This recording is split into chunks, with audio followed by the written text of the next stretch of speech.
महिला ने 10 महीने की गर्भावस्था के बाद एक लड़की को जन्म दिया, जिसे निर्दयी पति ने तुरंत मृतकों के गड्ढे में फेंक दिया। क्योंकि इस दूरस्थ गांव में एक घृणित प्रथा प्रचलित है कि अगर कोई लड़की पैदा होती है तो वह गांव में दुर्भाग्य लाती है।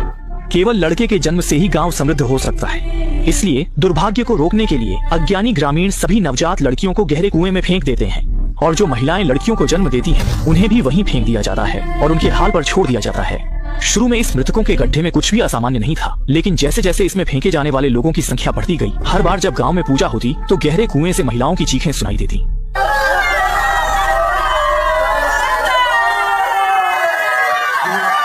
उस रात एक छोटी लड़की गहरे कुएं के पास गई और अचानक कुएं से एक अजीब आवाज आई। उसके प्रतिक्रिया करने से पहले ही उसे एक रहस्यमय शक्ति ने नीचे खींच लिया, लेकिन तुरंत ही एक राक्षस की छाया अचानक वहां से गुजर गई। जब तक एक महिला नहीं आई तब तक गांव का यह गुप्त रहस्य सामने नहीं आया, क्योंकि लीसा भी इस गांव में शादी करके आई थी और गर्भवती थी। उसने अपने पेट में बच्चे को बचाने के लिए अपने पति और परिवार को पहले ही मार डाला, लेकिन उसने तुरंत भागने के बजाय शांत मन से पुलिस स्टेशन जाकर आत्मसमर्पण कर दिया। लेकिन जब उसने पुलिस को अपने पति के घर ले जाकर अपराध स्वीकार किया तो पाया कि पति और परिवार की लाशें गायब थीं।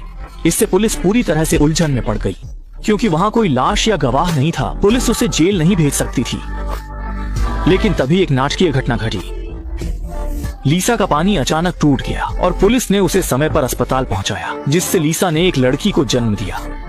उसे लगा कि अब उसे खुशहाल जीवन मिलेगा, लेकिन उसे यह नहीं पता था कि उसकी बेटी को जन्मजात रूप से धूप से डर लगता है। जैसे ही उस पर सूरज की रोशनी पड़ती, उसकी बाहें तुरंत जल जाती। बेटी की सुरक्षा के लिए लीसा ने उसे बिना धूप वाले घर में बंद कर दिया। उसे लगा कि वह अपने निर्दयी पूर्व पति से छुटकारा पा चुकी है और अब अपने वर्तमान पति के साथ सामान्य जीवन जी सकेगी। सोचा भी नहीं था कि उस रात बेटी के साथ एक डरावनी घटना हो गई। अचानक आई काली छाया ने उसे तुरंत डरा दिया, लेकिन जब उसने होश संभाला तो कमरे में कोई नहीं था। डर के मारे वह नीचे भागी और माँ को पुकारने लगी, लेकिन माँ इस समय बिल्कुल घर पर नहीं थी।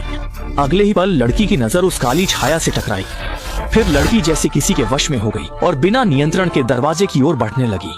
सौभाग्य से बाहर की नौकरानी ने उसे समय पर देख लिया और उसके पीछे पीछे गई। लेकिन जैसे ही लड़की एक कार के पास से गुजरी, कुछ लोगों ने उसे कार में खींच लिया। नौकरानी ने रोकने की कोशिश की, लेकिन उसे भी पकड़ लिया गया। जब माँ घर लौटी तो घर में नौकरानी और बेटी का कोई निशान नहीं था। बेटी को खोजने के लिए लीसा ने तुरंत पुलिस को फोन किया। पुलिस की गहन जांच के बाद पता चला कि लड़की को पूर्व पति के गांव का मुखिया ले गया था। इस तरह लीसा पुलिस के साथ तुरंत अपने पूर्व पति के गांव पहुंच गई। उन्होंने यह निष्कर्ष निकाला कि बेटी को जरूर उस विपत्ति से बच गए पूर्व पति ने कहीं छिपा रखा है, लेकिन